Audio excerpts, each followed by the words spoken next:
Hello everyone and welcome to my channel. My name is Crown and today we are going to have some more stories that I hope that you will enjoy.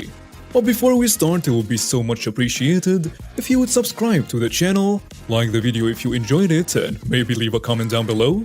These simple clicks would mean a lot to the future of this channel and really reward the effort that I put in every day. And now, without further ado, let's go! Hey guys, it's Crown. Thank you so much for the kind wishes and prayers you sent me yesterday. I truly appreciate it. Forgive me for not being able to respond to every single one of them, but I definitely read all of them and received all the love and concern. I'm feeling slightly better today after taking some of your advice, and hopefully I'll sound a bit better in today's narrations. Let's go. First story. Petty revenge at the dog park. It was great weather this morning and I decided to take my mutt to the dog park. This park is typical of others. It's fenced and has a plastic bag dispenser at both gates so dog parents can clean up after their kid goes poop. The back gate leads to a greenway/walking trail. A woman walked in the park ahead of me with her dog. I follow behind and get a bag because I know my girl is going to make a big boom boom within a minute of sniffing around. And she does. So does the lady's dog. I dutifully bag the poop. And as I'm walking towards the trash can, I notice a lady walking towards the back gate with her dog. She exited the park and disappeared down the trail, leaving behind an epic mound of what appeared to be half-digested pizza with lots of anchovies. I hate people who don't bother cleaning up after their dog. Cue the wicked bitterness in my soul. I got another bag and cleaned up after her dog. I then let my dog play and waited for her to return. I was going to hand it back to her along with some choice commentary, but when it was time for me to go, she had not yet returned. No problem, she had parked right beside me. I had intended to dump her dog's poop on the hood of her car, but to my gleeful surprise, she'd left one of her back windows down. I did not dump the poop inside her car. I am not that big of a jerk, but I casually opened her back door and snuck the bag under her seat before leaving the scene with a big grin. It is now a sunny 85 degrees here. I hope the smell inside her car is nauseating. Next story. Entitled Dad Assaults Me for Faking an Injury. Backstory for context. I had just left the hospital about a week or so ago due to really bad pain behind my knee. So bad that I couldn't sit, stand fully upright, walk, lay down, nor bend or fully straighten my leg. It came out of nowhere and got progressively worse every day that I ended up bedridden for 2 weeks. Also to note that even though the summer heat is coming to an end where I live, I drank plenty of cold water to the point where I'd have to get up every hour to use the bathroom throughout the day. The pain was so bad that I would lose the urge and would just lay in bed all day, not even wanting to get up to eat or pee because it was so bad and sensitive to the touch that any movement would make me wince. Doctors were baffled. So there was a CT scan and an MRI done, as well as bringing in an oncologist because I had a large mass of fat behind my leg, a tumor about the size of a football. Hearing oncologist almost brought me to tears as I feared for the worst. It turns out what I thought was a really bad cramp was actually torn tendons and ligaments in my leg. I hadn't fallen or hit my leg against anything, which is what confused everyone. And the large mass was just a fatty tumor, nothing too serious according to the doctors and surgeon. No operation was done. It is not cancerous. And I was told in a few weeks the swelling would go down and my leg should heal naturally. I've been using a walker since discharge and just recently the pain is much more tolerable that I no longer need it. But still use a walking cane because there is still a chance I could fall, and I won't risk it for a biscuit. Now that this is out of the way, on to the story. I've been given hydrocodone upon discharge for the pain, but only for 3 days, as it's pretty strong and one could possibly get addicted. So I've been taking Tylenol after my meds ran out, and it's the strongest OTC medicine I could get. I have to keep my leg either very still while laying down or constantly moving it, i.e. walking, as it hurts if I stand still for too long. This incident happened 2 days ago. Instead of sitting at home doing leg exercises in bed and waiting for my dad to go bring me pain meds, I decided to go with him to keep myself moving, hoping it would help me, plus spend more quality time with him. We've had an on and off bumpy relationship. So we headed to the pharmacy, and once we're there, I decided I also wanted some jacket snacks. I informed my dad about this so he doesn't have to slowly follow me around. I suggest he go out to get some quick groceries at the supermarket across the street, and he agrees and we go our separate ways for a while. I go around with a basket and pick my stuff up along with pain meds, taking my time, then head to the counter up front. This is where the entitled dad and his son come into play. The son was quiet the entire time and didn't say a word. As I'm standing in line, I put my basket down next to me and hold on to my cane. As I mentioned before, it hurts to stay standing still for too long, and my hands start to wobble a bit as I'm struggling. The entitled dad is behind me in line and makes a snide remark about me struggling to stand, saying how I should quit being a drama queen. You can wait. I turn to him and glare for a few seconds before replying, I have a bad leg. I cannot stand for too long, in a deep, irritated tone before turning away.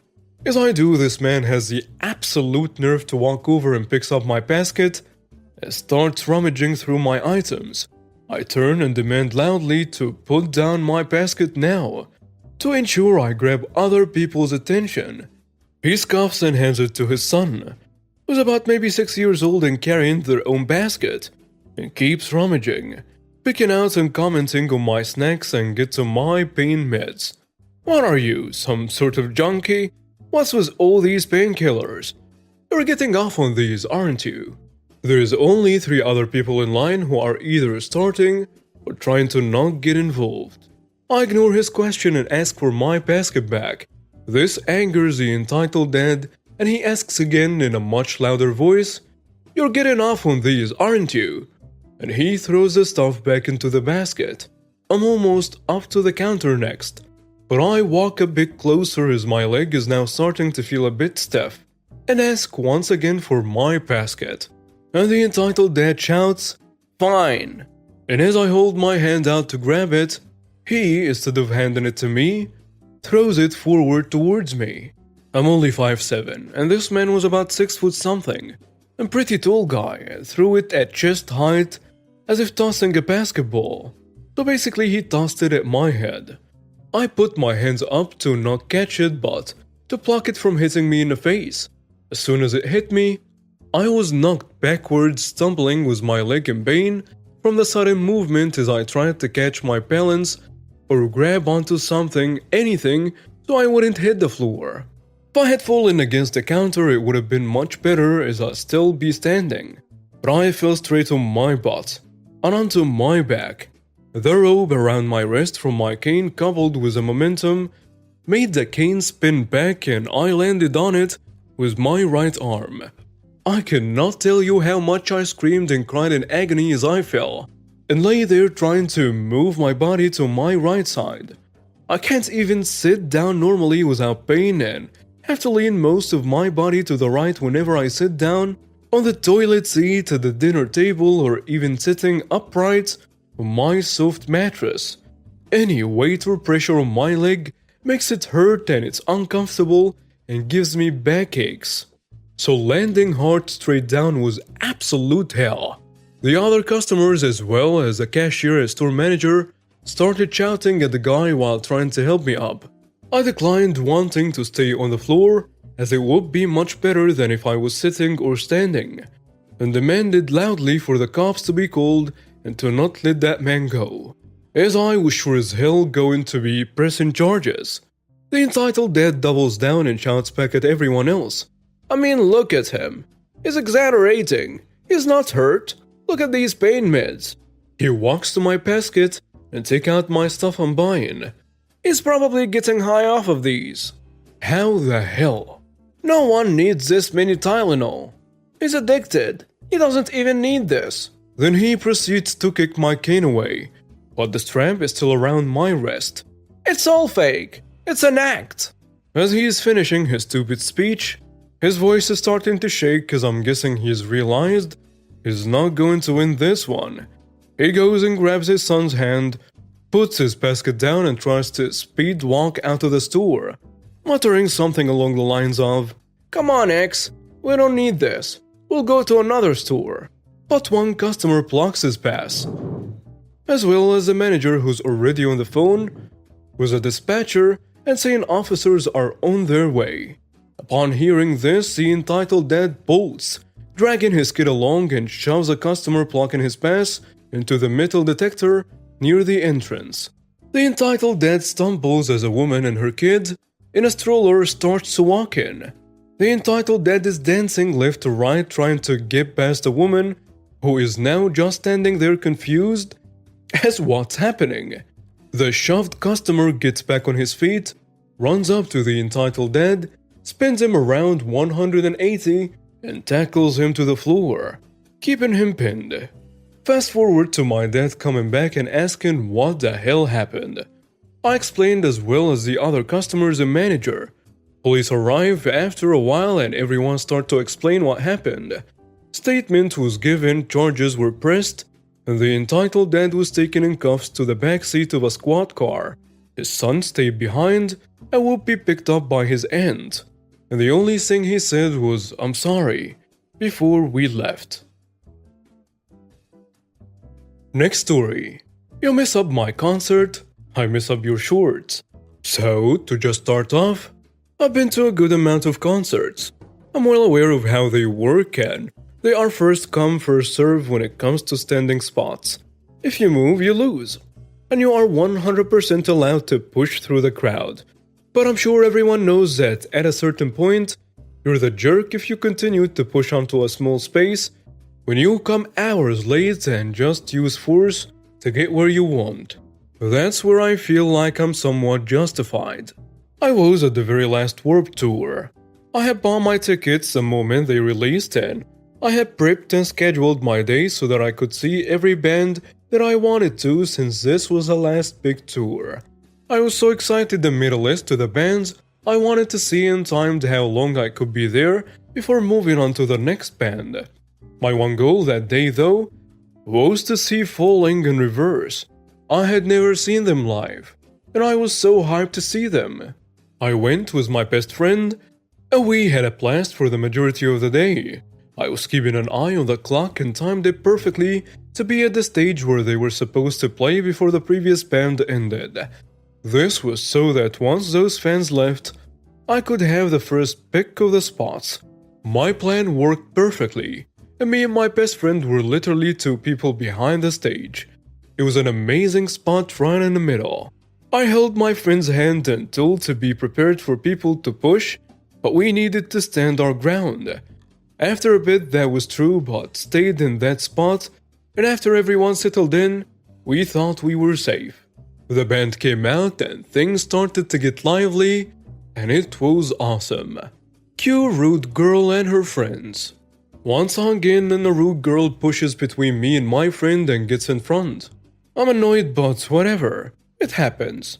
She then turns around, waves to someone behind us, then one by one more than 7 girls wearing matching white shorts begin to literally shove us to the side and push us back row by row. After the first girl I was fuming. They were late and were being so rough and so inconsiderate. After the 5th one I put my arm in front of the continually growing pile of girls and said, "Hey, there is not enough room, don't be so rude." And the rude girl scoffed and slapped my hand away and said, "Too bad. If you can't take it, do something about it." And then all her friends turned to us and started to prepare to fight. I'm completely aware this is a losing game. I'd get bummeled. So I just rolled my eyes and stayed quiet. And they laughed between themselves before turning around, allowing 3 more girls to shove us to the side and get in front. To say the least, I was fuming. So I did the next best thing I could do. I had come with a small bag with stuff to get signatures, so I pulled out my black permanent marker, and I'm sure the concert goers among us know that when a song comes on, most will jump and bump into each other. I think they know where this is going. Well, for the whole concert, I went wild with those songs, bumping into them and jamming to the songs, with my permanent marker uncapped, marking up each of their white shorts. I did not feel satisfied until I went down along the line and put my beauty marks on all 8 of them. Once the band finished up, I grabbed my best friend's hand and dragged her out of there before they noticed. Later on, hours later, as Warped Tour was ending, I saw the pile of them 2 or 3 were wearing different pants, but the rest had on those white shorts with my very visible artistic touches, with 2 of them covering it with sweaters wrapped around their pants. And now we have reached the end of today's stories. Thank you for watching and see you next time.